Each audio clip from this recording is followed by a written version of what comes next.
Naphtali గురించి చూస్తే ఇశ్రాయేలు 12 గోత్రాల్లో ఒక పెద్ద నాయకుడుగా నఫ్తాలి ఉంటాడు. పుట్టినప్పటి నుంచి కూడా మరణం వరకు దేవుని వాగ్దానాన్ని పొందుకున్నవాడు నఫ్తాలి. నఫ్తాలి వచ్చి రాహేలుకు దాసైన బిల్హా ద్వారా యాకోబుకు పుట్టినవాడు. బిల్హా 2వ కుమారుడు నఫ్తాలి. అంటే ఆమె నేను పోరాడిన అక్కతో గెలిచిన అంటారు కదా, పోరాటం నఫ్తాలి అంటే. నఫ్తాలి పోరాడువాడు, తన అన్నదమ్ములతో కలిసి పెరిగినవాడు ఆయన. అయితే యోసేపు దగ్గరికి ఆహారం కోసం అర్జించినవాడు, ఆహారం కోసం వెళ్ళినవాడు. ఇంకా ఆదికాండం 49:21 యాకోబు నఫ్తాలిని కూడా ఆశీర్వదిస్తాడు. ఏమంటే నఫ్తాలి విడవబడిన లేడి, అతడు ఇంపైన మాటలు పలుకును అని ఆశీర్వదిస్తాడు.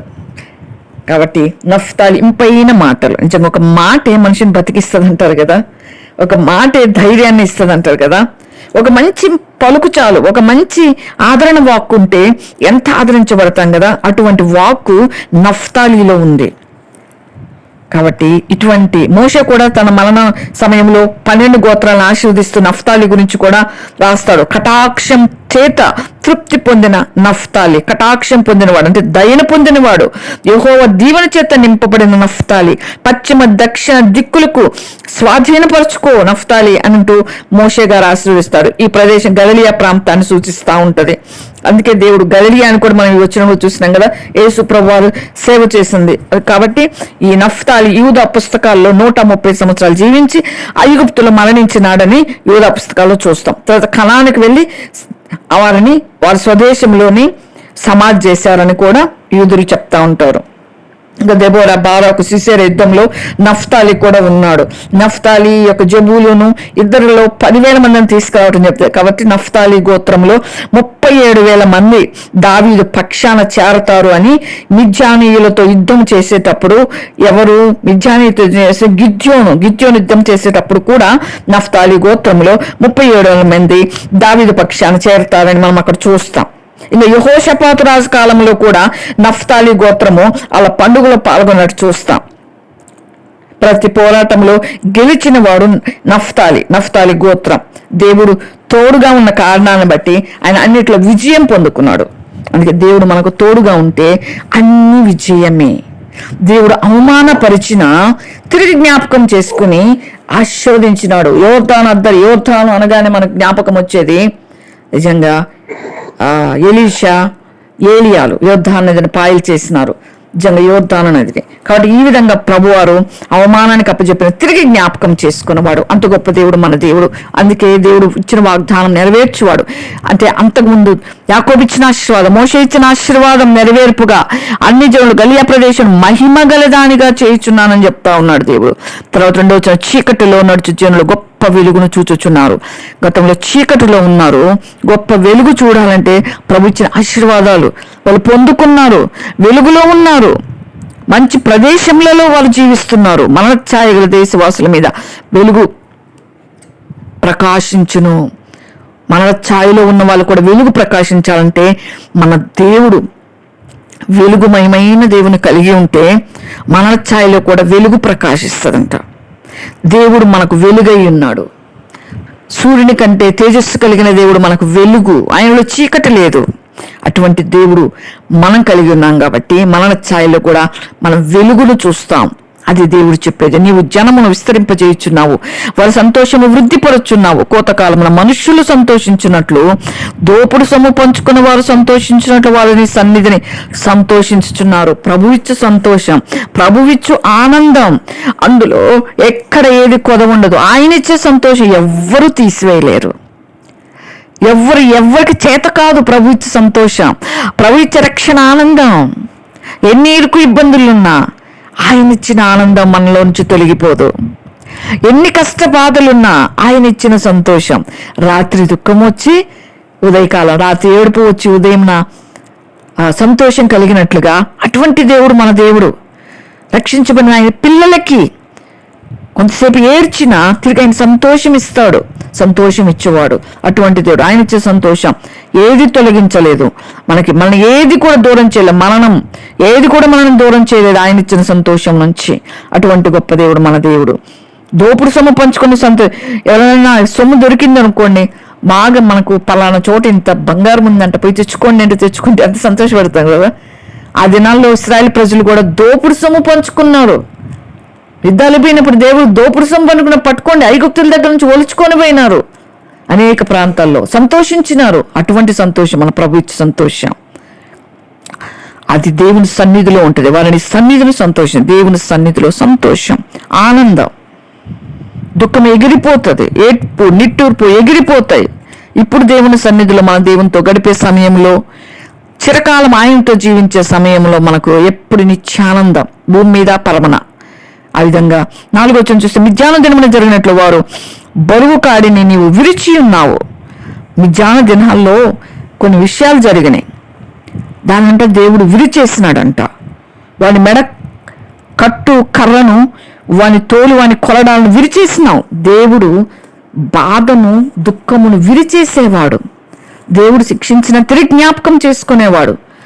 ఈ మిద్యాను జాతి గురించి సంఖ్యాకాండం 31:3 ఉంటుంది. యెహోవా మిద్యానీయులు ఇశ్రాయేలుకు చేసిన హింసకు ప్రతిహింస చేయబడి అని చెప్తాడు దేవుడు. అంటే వాళ్ళు హింసిస్తారు ఇశ్రాయేల్ ప్రజలు, మిద్యానీయులు. అందుకే ఇశ్రాయేల్ ప్రజలు అంటారు ప్రతిహింస చేయండి అంటాడు. ధర్మశాస్త్రం అంతే కదా, కంటికి కన్ను పంటికి పన్ను, అది తీసివేయటానికి కదా భూమి మీదకి ప్రభు వారు వచ్చి చెరువులో మరణించినారు. ఇప్పుడేంది, ఒక చెంప మీద కూడా ఇంకో చెంప మీద తిప్పమని. అలాగని అసలు జవాబు ఇవ్వద్దని కాదు, జ్ఞానం కలిగి మనం ఉత్తరం ఇస్తూనే ఉండాలి. కాబట్టి ఉత్తరం ఇస్తూ ప్రభు కొరకే సహించుకోవాలి. ఇది మనకు దేవుడు మరణం తర్వాత నేర్పింది.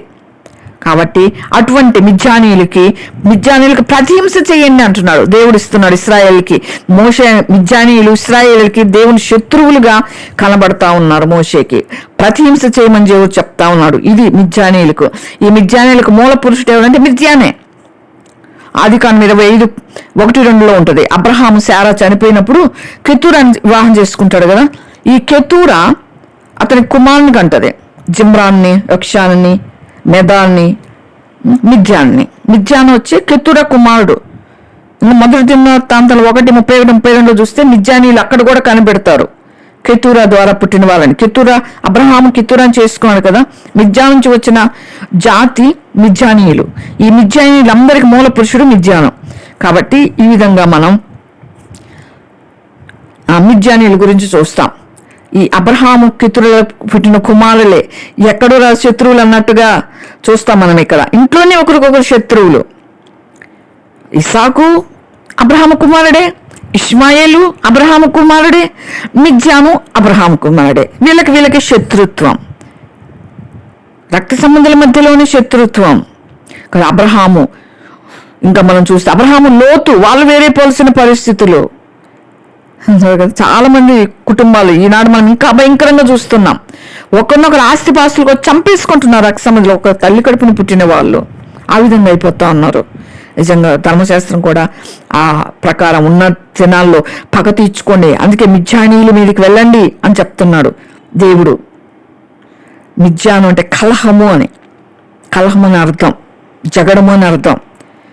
ఆదికాండం 25:3 మనం చూస్తే శత్రుత్వం అంటే ఇంట్లో నుంచి వచ్చిందని చూడటానికి ఏంది రీజను అంటే, అబ్రహాము ఇస్సాకుకి ఏం చేస్తాడంటే, ఇస్సాకు వాగ్దాన పుత్రుడు కదా అని తన కలిగిన మొత్తం ఇస్సాకు ఇచ్చేస్తున్నాడు. అబ్రహాము కలిగినదంతా.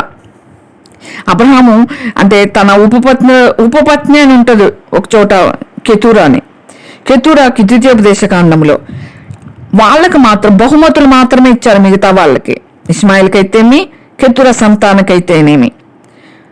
వీటితోనే కదా ఆనాటి నుంచి ఈనాటి వరకు ఈ ఆస్తిపాస్తులతో, డబ్బుతోనే గొడవలు వస్తున్నాయి.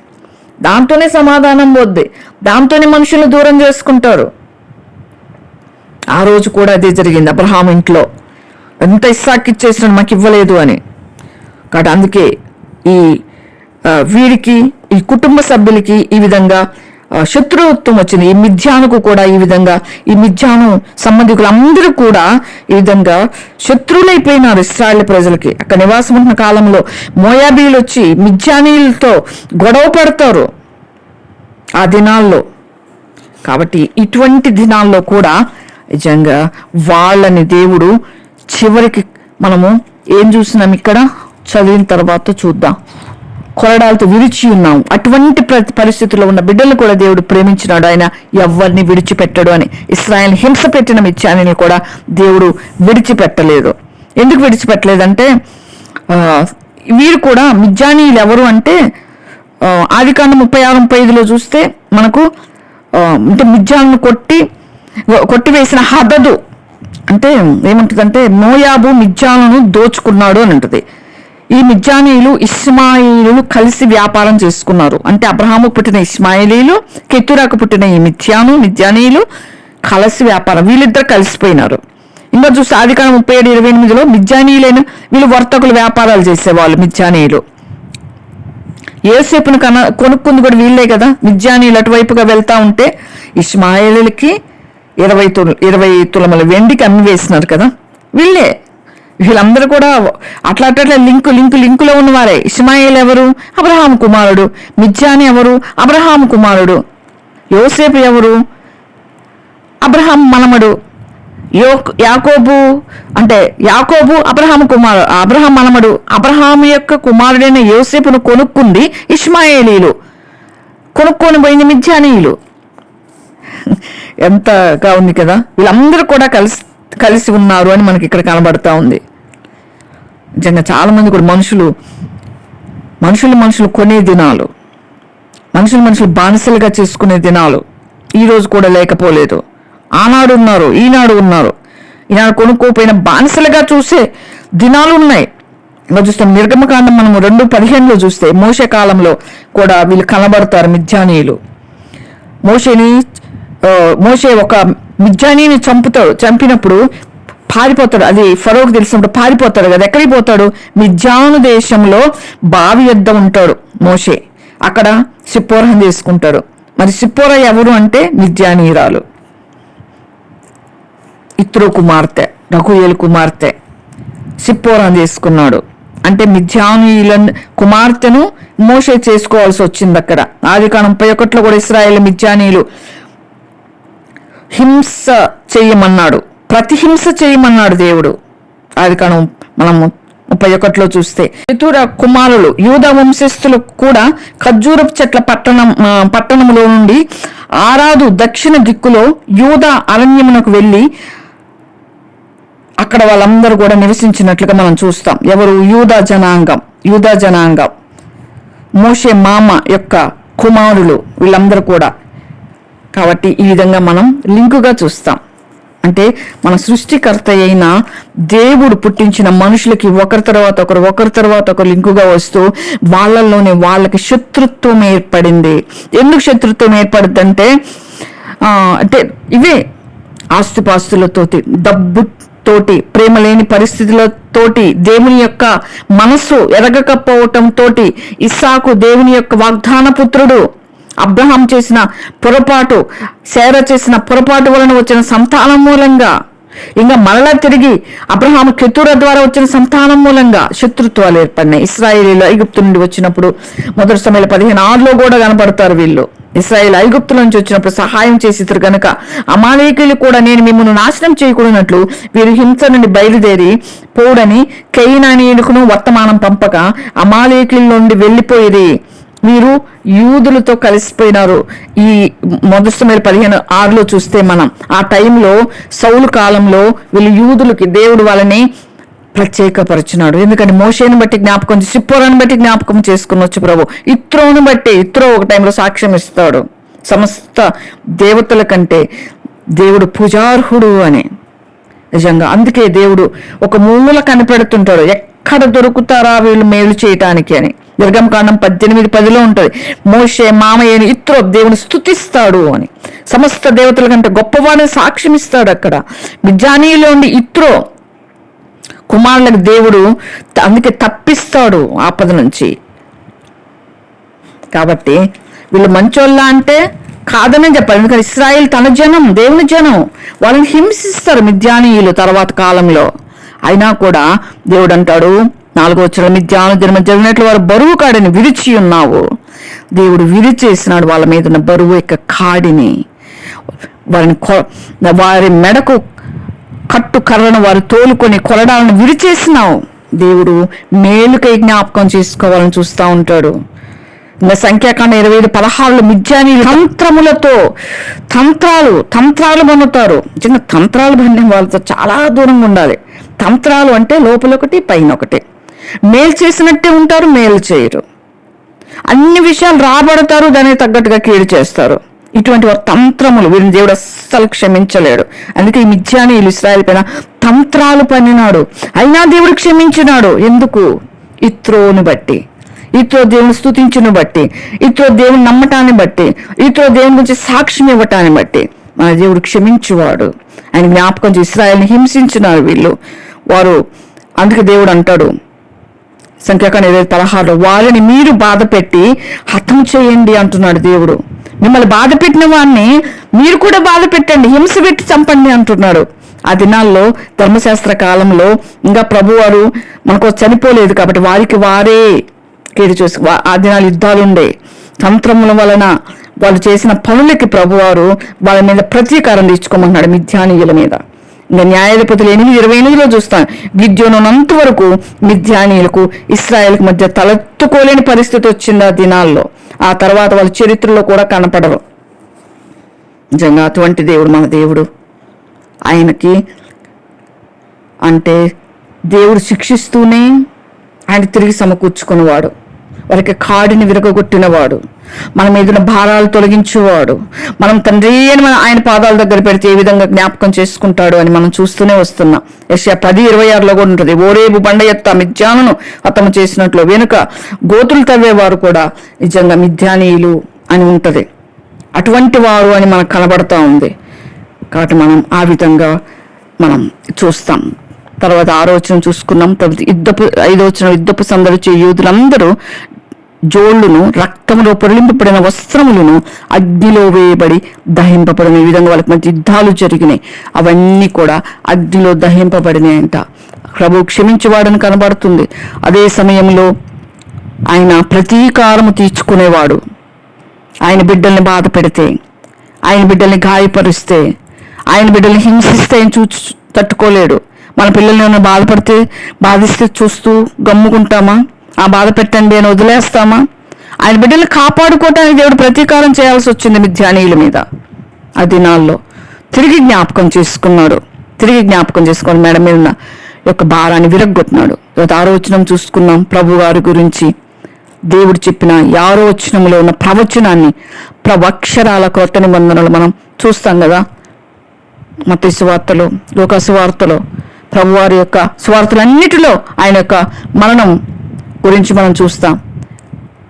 కాబట్టి ఆయన పుట్టుక మనం చూస్తాం. ఈ విధంగా ప్రభువారు జరిగినట్టు నెరవేర్చుకున్నాడు. ఆయన రాసినట్టుగా పరిశుద్ధాత్మ దేవుడు చెప్పిన మాట పొల్లుపోదు, సున్నా తప్పిపోదు అన్నట్లుగా ఆయన నెరవేర్చుకున్నాడు. 730 సంవత్సరాల క్రితం యెషయా గారు యేసుప్రభు పుట్టక మునుపు రాసిన యొక్క ప్రవచనము నెరవేరింది. ఇక 7వ వచనం, ఇది మొదలుకొని మితి లేకుండా వారికి వృద్ధి క్షేమము కలుగునట్లు సర్వకాలం దావీదు సింహాసనమును రాజ్యమును నియమించును. న్యాయము వలనను నీతి వలన రాజ్యము స్థిరపరచుటకు అతడు సింహాసనాసీనుడై రాజ్య పరిపాలన చేయను. సైన్యం అధిపతి యెహోవా ఆసక్తి కలిగిందని నెరవేర్చింది. ప్రభువు యొక్క సింహాసనం, రాజ్యము, దావీదు సింహాసనం ప్రభు అధిరోహిస్తాడు. అది నాడు దావీదు నుంచి వచ్చినాడు ప్రభువారు. దావీదు వంశాల వల్ల నుంచి ప్రభువారు వచ్చినారు. అదే దావీదు సింహాసనాన్ని ప్రభువారు అధిష్ఠిస్తాడు. చివరికి ఆయన రాజ్యము సదాకాలం నిలిచే రాజ్య పరిపాలన చేస్తుంది. అప్పుడు మనకు వృద్ధి క్షేమమైన బిడ్డలకి సదాకాలం నిలిచే ఆయన రాజ్య పరిపాలనలో వృద్ధి, క్షేమం, నెమ్మది, శాంతి, సమాధానం. 8వ వచనం, ప్రభు యాకోబు విషయమే వర్తమానము పంపగా అది ఇశ్రాయేలు వరకు దిగి వచ్చినది. యాకోబుకు చెప్పిన మాటలు ఇశ్రాయేలు పక్షంగా దేవుడు నెరవేర్చువాడు. ఇది ఎఫ్రాయిమునకు షోమ్రోను నివాసులకు ప్రజలందరికీ తెలియవలసింది. అందరికీ తెలియచేయవాడు ఆయన. ఆయన మాటలు అందరి దగ్గరికి వెళ్ళాలని ఆశపడువాడు ఆయన. 10వ వచనం, వారు ఇటుకలతోనూ కట్టినది పడిపోయిను, చెక్కిన రాళ్ళ కట్టుదము రండి,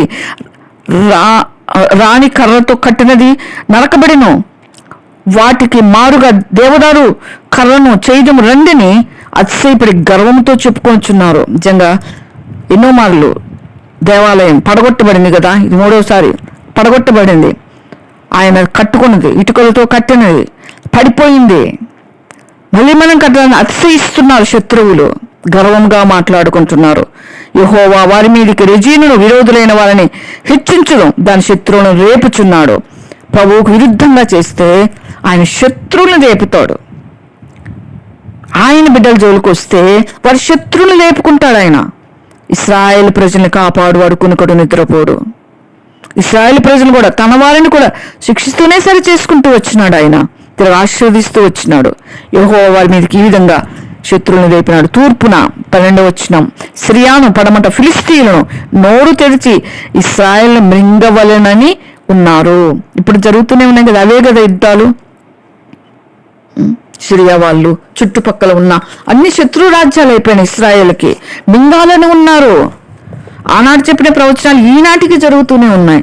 ఇశ్రాయేల్ అని బైబిల్లో ఉంది, ఇశ్రాయేల్ ఉన్నారు. యెరూషలేము అని బైబిల్ గ్రంథంలో ఉంది, యెరూషలేము అక్కడ కనపడుతూ ఉంది.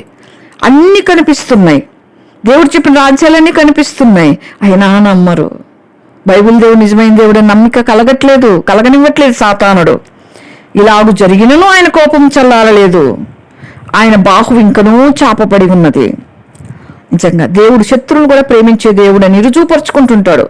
ఒకవైపు శిక్షిస్తూనే ఇశ్రాయేల్ని బాధపెట్టిన ఇశ్రాయేల్ మీదకి నిండాలని వచ్చేవారిని కూడా ఇంకా చూపిస్తున్నాడు, టైం ఇస్తున్నాడు. మారతారేమో శత్రు దేశంలో నుంచి కూడా ఆయన కొందరు రక్షించుకుంటున్నాడు. అటువంటి దేవుడు మన దేవుడు, అందరి కోసం ప్రాణం పెట్టినవాడు. ఆయనను జనులు తమ్ము కొట్టిన వాని తట తిరుగుటలేదు, సైన్యము కలిపి యెహోవాను వెదకరు. ఇదే జరుగుతూ ఉంది. దేవుని వెదకే పరిస్థితులు లేవు. దేవుడు ఎవరు, నిజరక్షకుడు ఎవరు, ప్రాణం పెట్టిన దేవుడు ఎవరు, మోక్షం ఎవరి ద్వారా వెదకట్లేదు. ఆనాడు ఇశ్రాయేలు ఎరగలేదు. చూస్తూనే అనుభవిస్తూనే అరణ్యంలో పోషించబడుతూనే వాళ్ళు ఎరగలేదు. కావున యెహోవా ఇశ్రాయేలు నుండి తలను, తోకను, తాటికమ్మను, రెల్లును ఒక్క దినమునే కొట్టివేయను. కాబట్టి ఇశ్రాయేల్లో నుంచి ఏదైతే తల అనుకుంటున్నారో, ఏదైతే తాటికొమ్మ రెల్లు అనుకుంటున్నారో ఒక్క దినమే కొట్టేస్తాడు ఆయన. చివరికి ఆయన తన యొక్క సంకల్పాన్ని, ఉద్దేశాన్ని యెరూషలేములో నెరవేర్చుకునేవాడు. ఆయన సంఘం తిరిగి యెరూషలేము మందిరము కట్టబడే సమయంలో మనము ఎత్తబడే వారంగా ఉండాలని ప్రార్థన చేసుకుందాం. పెద్దలను, గనులను తల, కళ్ళలాడు ప్రవక్తల తోక, ఈ జనుల నాయకులు తో తప్పించేవారు, వారిని వెంబడించేవారు వారి చేత మృంగివేయబడతారు. ఎవరైతే అబద్ధ ప్రవక్తలు ఉంటారో వారంటే వాళ్ళ చేత మృంగివేయబడతారంట. అందుకే మనం ప్రభా నీ జ్ఞానం ఇవ్వు, ఎవరిని నమ్మాలో ఎవరిని నమ్మొద్దో జ్ఞానం ప్రసాదించు ప్రభా. వాక్యాన్నే నమ్మాలి, బైబిలే చూడాలి. ఎవరెన్ని చెప్పినప్పటికీ బైబిల్ చూడాలి. మనం బైబిల్ ఏం చెప్తుంది, వాక్యం ఏం చెప్తున్నది, వాక్య దేవుడు ఏం చెప్తున్నాడు, అది మనం చూడాలి. ఏ ప్రవక్తలు చెప్పిన ఇదిగో డేట్ కూడా ఇస్తారు వాళ్ళు, దేవుడు పలానా రోజు వస్తున్నాడని. ప్రభుని మాత్రమే నమ్మాలి.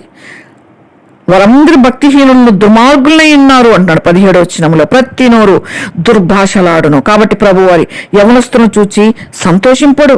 వారిలో తల్లిదండ్రులు లేని వారు ఎందైనను, వారి విధవరాండ్రైనను జాలిపడడు. ఇలాగ జరిగినను ఆయన కోపం చల్లారలేదు, ఆయన బాహు ఇంకనూ చాపబడింది. ఎందుకు దేవుడు కఠినంగా ఉంటాడు? అయ్యో తల్లి లేని పిల్లలే, అయ్యో వీళ్ళు విధవరాండ్రే, భర్త లేడే అని ఎందుకు కరణింపడంటే ప్రభు మాట వినరు, ప్రభువుకు లోబడట్లేదు, ప్రభువును ప్రభువుగా గుర్తించట్లేదు, ప్రభువును మరిచిపోయిన వారుగా ఉన్నారు. ఎట్లా కరుణిస్తారు? పేరెంట్స్ని, తల్లిదండ్రులు విడిచి వెళ్ళిపోయితే మనసులో ఉంటుంది తల్లిదండ్రులు కదా, వాళ్ళు విడిచి వెళ్ళిపోయినా హింసలు. ఒకసారి ఒక అబ్బాయి అంట కారులో తీసుకెళ్తానమ్మా అని చెప్పి నమ్మించి వృద్ధురాలు కారులో కూర్చోబెట్టుకొని అంత దూరం వెళ్ళేసి ఒక పెట్రోల్ ట్యాంకు దగ్గర ఆమెను దించి పెట్రోల్ పోపించుకుంటానని కారు ఎక్కి వెళ్ళిపోయినాడంట. ఆ తల్లి కన్నీటి ఘోష. అటువంటి పిల్లలు లేకపోలేదు. దేవుడు కూడా అంతే. ఆయన మరిస్తే, ఆయన విడిచిపెడితే, పేరెంట్స్ కూడా ఉంటారు కదా తల్లిదండ్రులు, పిల్లలు బాధపడతా ఉంటే కూడా అరే నీ చావు నువ్వు చావు, చెప్పిన మాట నువ్వు వినలేదు, నేను చెప్పినప్పుడు నువ్వు వినలేదు. మనుషులంగా మనకే ఇంత రోషం వస్తే ఆ దేవాది దేవునికి ఎంత రోషం వస్తుంది. అందుకే ఆయనకి జాలి కలగట్లా. ప్రభు మాట వినని వారి పక్షంగా ఆయనకి జాలి కనబడట్లేదు. ఆ దినాల్లో ఉన్న దేవుడు ఆ విధంగా తీర్పు తీర్చినాడు. ఆ దేవుడు మన దేవుడు ఈనాడు కూడా ఉన్నాడు. భక్తిహీనత అగ్ని వలె మండుతా ఉంది. భక్తిహీనత మండుతుంటే ప్రభు యొక్క భక్తి దాన్ని దహిస్తుంది. అది గచ్చ పొదలను బలిరెక్కసి చెట్లను కాల్చి అడవి పొదలలో రాజును. దేవుని అగ్ని వచ్చి ఆ భక్తిహీనతని కాల్చివేసే దినాలు అంత్యకాలంలో జరుగుతాయి. ఇశ్రాయేల్ ప్రజల మధ్యలో జరుగుతాయి. అది ప్రవచించినాడు యెషయా గారు. అది దట్టమైన పొగవలే చుట్టుకొనుచు పైకి ఎగయును. మస్తు మలినము అంతా కూడా భక్తిహీనతను దేవుని యొక్క నీతి కాల్చివేస్తుంది, దహించివేస్తుంది. ఆయన వాక్యం అనే అగ్ని, ఆయన వాక్యం అనే ఖడ్గం దహించేస్తుంది. అది ప్రభువు చెప్పదలసింది. సైన్యములకు అధిపతి యెహోవా ఉగ్రత వలన దేశం కాలిపోయిను. దేవుని ఉగ్రత వచ్చినప్పుడు ఆ దేశం పాడైపోయింది, ఇశ్రాయేలు చెదిరిపోయినారు. కాబట్టి దేవుడు తిరిగి దానిలో దేవుని యొక్క అగ్నిని రాజవేసి భక్తిహీనతను తొలగించాలని చూస్తున్నాడు. జనులను అగ్నికి కట్టెల వలె ఉన్నారు. వాళ్ళు ఒకరినొకరు కరుణింపుడు, ఒకరి మీద ఒకరి జాలి లేని దినాలు గడిచిపోయినాయి. ఇప్పుడు ఇశ్రాయేలు ప్రజలందరూ ఒకటైనారు. గత దినాలు జరిగిన విషయాల గురించి యెషయా గారు ప్రవచించినారు. ఒకరినొకరు జాలి తెలుసుకోలేదు. ఒకరింటి ఒకరు పడని దినాలు, ఒకరింటి విరుద్ధంగా లేచిన దినాలు లేకపోలేదు. ఇటువంటి ఈ దినాల్లో కూడా ఉన్నారు. ఒకరింటే ఒకరు పడని దినాలు, ఒకరు దేవునిగా పూజిస్తే ఒకరు దేవుణ్ణి దేవుడిగా ఎంచని దినాలు. అందుకే పడటం లేదు. ఒకరంటే ఒకరినొకరు చంపుకుంటున్నారు. మనుషులు చంపేసుకుంటున్నారు. మనిషికి విలువీయటం లేదు. మనిషి యొక్క మనస్సుకు విలువీయటం లేదు. మనిషి యొక్క వాళ్ళ యొక్క ఇష్టాలతో ఎవరికి పని లేదు. ఎవరిష్టం వచ్చిన దేవుని వాళ్ళు పూజించుకునే పరిస్థితులు కల్పించటం లేదు. అన్ని పరిస్థితులు మారిపోతున్నాయి. ఎందుకు? భక్తిహీనత వచ్చింది. అటువంటి దినాలు. అందుకే దేవుడు కొన్ని మార్లు కరుణించలేని పరిస్థితిలో ఉంటున్నాడు. 20వ వచనంలో చూస్తే, కుడి ప్రక్కన ఉన్న దాన్ని పట్టుకుందరు గాని ఇంకను ఆకలి కొని ఎందురు. ఆకలి తీరట్లేదు. మరి దేవుని చేతిలో పడిన జీవంగల దేవుని చేతిలో పడి భయంకరం. ఆ దినాలు అటువంటి కరువు దినాలు వచ్చినాయి. ఎడం ప్రక్కన ఉన్నదాన్ని భక్షించుదురు కానీ ఇంకా తృప్తి పొందాలి. తృప్తి లేదు మనిషిలో. వాళ్ళ ప్రతివాడు తన బాహువును భక్షించును. తృప్తి లేదు. ఈ దినాల్లో కూడా తృప్తి లేదు. ఎంత కలిగినా తృప్తి లేదు. ఎంత ధనమున్నా తృప్తి లేదు. ఎంత సుఖశాంతులని ఎంత కల్పించుకున్నా తృప్తి లేదు. ఎన్ని ఇల్లున్నా తృప్తి ఉండదు. తృప్తి లేని జీవితం. తృప్తి పడరు. వాళ్ళ బాహునే వాళ్ళ ఒక కాలంలో వచ్చింది ఇశ్రాయేల్ ప్రజల్లో. వాళ్ళని చంపుకొని భక్షించారు. పిల్లల్ని భక్షించుకొని తినేసిన దినాలు. అటువంటి దినాలు నిజంగా ఎట్లాంటి దినాలు, భయంకరమైన దినాలు మనం చూసినాం పరిశుద్ధ గ్రంథంలో. ఇంకా 21 ఆఖరి వచనంలో చూస్తే, ఎఫ్రాయిము మనష్యను భక్షించును. చూడండి, ఒకరినొకరు భక్షించు. ఎఫ్రాయిము అంటే ఇశ్రాయేల్ ప్రజలు దేవుడు ఎఫ్రాయిము అని పిలుచుకున్నాడు. అందుకే అంటారు, దేవుడు ఇశ్రాయేలును శిక్షించినప్పుడల్లా, ఎఫ్రాయిము నువ్వు నాకు ముద్దు బిడ్డవు, నేను ఎట్లా మర్చిపోతాను. ఆయన ప్రజల్ని ఆయన మర్చిపోలేడు. ఎందుకంటే ఆయన ఆ వంశము నుంచి వచ్చినాడు. యూదా గోత్రపు సింహము మన ప్రభువారు. యూదా గోత్రంలో నుంచి వచ్చినందుకు కూడా యేసు ప్రభువారు యూదులకు ఎన్నో శ్రమలు కలిగినాయి. అందుకే ప్రభువారు వాళ్ళు విడిచిపెట్టాడు. నేను ఆ గోత్రం నుంచి వచ్చినందుకు నా ప్రజలు హింసలు పడ్డారు, బాధలు పడ్డారు. అందుకే నిత్యం వారి వైపు చేతులు చాపుతాడు ఆయన వదులుకోడు ఆయన ప్రజలని. అయితే ఇక్కడ ఎఫ్రాయిం మనష్యను భక్షించునన్నాడు. వీరిద్దరూ ఏకీభవించి యూదా మీద పడతారంట. ఇశ్రాయేలీయులు కలిసి, ఈ మనష్య వాళ్ళు కలిసి. మనష్యను చూస్తే మనష్య పరిపాలనలో మనష్య ఎంత భయంకరమైన రాజు, అంత భయంకరమైన రాజు మనష్య. రాజుల గ్రంథములు మనం దినవృత్తాంతాల గ్రంథంలో మనష్య కనపడతారు. 2వ రాజులు 21లో, 2వ దినవృత్తాంతం 32లో మనం తర్వాత చదువుకోవచ్చు. మనష్య 2వ దినవృత్తాంతం 33:1లో ఉంటాడు. మనష్య ఏలన ఆరంభించినప్పుడు 12 సంవత్సరాలప్పుడు మనష్య ఏలన ఆరంభించినాడు. 55 సంవత్సరాలు ఏలినాడు. ఇతడు ఇశ్రాయేలు ఎదుట నుండి యెహోవా వెళ్ళగొట్టిన అన్ని జనులు చేసిన యొక్క హేయ క్రియలను అనుసరించి యెహోవా దృష్టికి చెడు నడత నడిచినాడంట. ఎంత గొప్ప సాక్ష్యం తెలిసిన అసలు మనష్యది. అందుకే మనష్యకి ఇశ్రాయేలుకు పడలేదు. అందుకే వాళ్ళని వాళ్ళే భక్షించుకుంటారని చెప్తున్నాడు ప్రభువారు. నిజంగా చాప్టర్ తర్వాత చదవచ్చు ఎంత భయంకరంగా చేసినాడు. అతడు 2వ దినవృత్తాంతం 33లో ఉంటుంది. అతడు తన తండ్రి అయిన హిజ్కియా పడగొట్టిన ఉన్నత స్థలంలో తిరిగి గట్టించినాడంట. పడగొట్టేసి గట్టించినాడు. బయలుదేవత బలిపీఠములను నిలిపి దేవతాస్తంభములను చేయించి ఆకాశ నక్షత్రములన్నిటిని పూజించి కొలిచెను. మరియు నా నామం ఎన్నటెన్నటికి ఉండునని యెరూషలేమునందు ఏ స్థలమును గురించి యెహోవా సెలవిచ్చెనో అక్కడ నుండి యెహోవా మందిరం ముందు అతని బలిపీఠములను కట్టించెను. ఎక్కడ యెరూషలేములో దేవుని సన్నిధి ఉంటుందని సెలవిచ్చినాడు ప్రభువారు. ఏ స్థలమును గూర్చి దేవుడు సెలవిచ్చినాడో ఎప్పటికీ ఉంటుందని అక్కడంట బలిపీఠాలు కట్టించాడని. ఎంత బాధేస్తుంది దేవునికి, ఎంత కోపం వస్తుంది దేవునికి. మరి యెహోవా మందిరపు 2 ఆవరణాల్లో అతడు ఆకాశ నక్షత్రముల సమూహమును బలిపీఠాలని కట్టించాడు. మనష్షే చాలా చేసినాడు. 13 దోషాలు, 13 తప్పిదాలు దాకా కనిపిస్తాయి ఇంచుమించుగా మనకు. మనిషి తర్వాత చూడొచ్చు మనం. తర్వాత దేవుడు యెహోవా మనష్షేకు 10వ వచనములో 33:10 యెహోవా మనష్షేకును అతని జనులకును వర్తమానములు పంపిన వారు చెవియొగ్గకపోయిరి. దేవుడు చెప్పించినా వినరు. యెషయా ప్రవక్త ద్వారా చెప్పించినాడు. యెహోవా అష్షూరు రాజు యొక్క సైన్యాధిపతులను వారి మీదికి రప్పిస్తాడు. మాట వినకపోయేసరికి అష్షూరు రాజును రేపినాడు దేవుడు. మనిషి తప్పించుకొని పోకుండా పట్టుకున్నారు, గొలుసులతో బంధించినాడు, అతను బబులోనికి తీసుకొని పోయినారు. అతని శ్రమలో ఉన్నప్పుడు యెహోవాని మళ్ళీ తిరిగి బతిమాలుకున్నాడు. తన పితరుల దేవుని సన్నిధిని తాను బహుగా తగ్గించుకొని ఆయన మొలలీడగా. మన దేవుడు ఎంత గొప్పవాడు.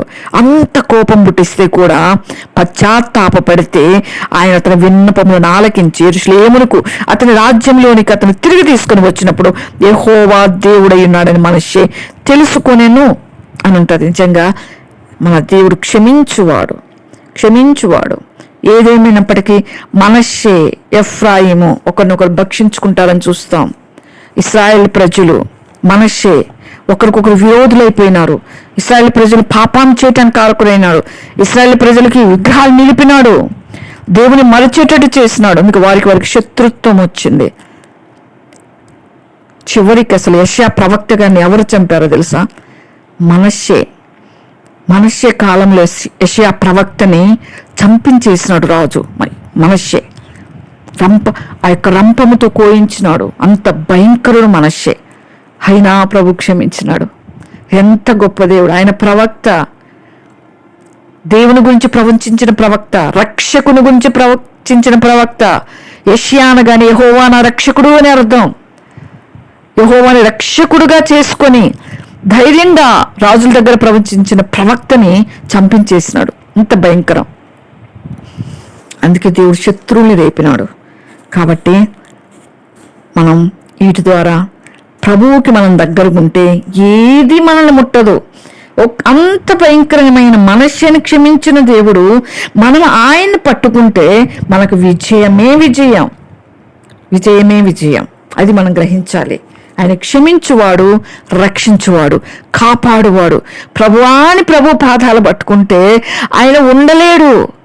ఆయన అసలు ఆ దేవునిలో ఉన్న బలహీనతే క్షమించేది. దేవునిలో ఉన్న బలహీనత అన్ని పాపాలు మర్చిపోయి ఆయన దగ్గరకు వచ్చి వాళ్ళు క్షమించటం, అదొక బలహీనత ఉంది ఆయనలో. ఆయన క్షమించువాడు, కనికరించువాడు, కృపచూపువాడు. తిరిగి ఆయన దగ్గరకు వచ్చినప్పుడు నిజమైన పశ్చాత్తాపంతో ప్రభు దగ్గరకు వస్తే తప్పకుండా కరుణిస్తాడు. ఆయన మనం నమ్మాలి, ఆయన మనం విశ్వసించాలి, ఆయన వాగ్దానం పట్టుకోవాలి. ఒక్కసారి ప్రభు వాగ్దానం ఇచ్చాడంటే ఆయన తప్పక నెరవేరుస్తాడు. వాగ్దానం ఇచ్చి నెరవేర్చువాడు అని ఆయనకు పేరు. మాట తప్పనివాడు ఆయన పేరు. మారనివాడు, మార్పు చెందనివాడు. అటువంటి గొప్ప దేవుని మనం కలిగి ఉన్నాం. భయపడాల్సిన అవసరం లేదు.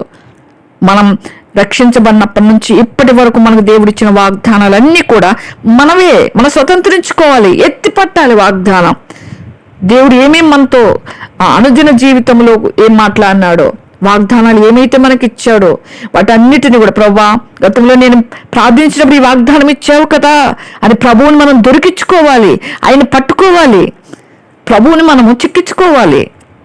ప్రభువా ఈ వాగ్దానం అప్పుడు ఇచ్చావు కదా, నువ్వు వాగ్దానం నెరవేర్చువాడవు కదా, నెరవేర్చవా? తప్పకుండా నెరవేరుస్తాడు ఆయన. ఒక్కొక్క వాగ్దానం ప్రభు సన్నిధిలో ఎత్తి పట్టాలి. ఆయన వాగ్దానములు నమ్మదగినవి. ఆయన ఉన్నవాడు, అనువాడు, క్షమించువాడు, మనష్యని క్షమించినవాడు. మనల్ని అంతకంటే ఎక్కువ క్షమిస్తాడు. గొప్ప దేవుడు మన దేవుడు. అటువంటి ఘోర పాపిని క్షమించినవాడు, దేవునికి కోపము రేపిన వాడిని క్షమించినాడు. అటువంటి దేవుడు మన దేవుడు. ఆ విధంగా మనం ప్రభుని ఆశ్రయిస్తూ ప్రభు ఇచ్చిన వాగ్దానాలని మనం ఎత్తి పట్టుకొని ఆయన సన్నిధిలో పొందుకుంటూ ఆయన వైపు మాత్రమే చూస్తూ ఆయన స్వరం మాత్రమే వింటూ ముందుకు సాగిపోయినట్లుగా పరిశుద్ధాత్మ దేవుడు మనకు సహాయం చేయను గాక. ఆమేన్. ఆమేన్. ఆమేన్.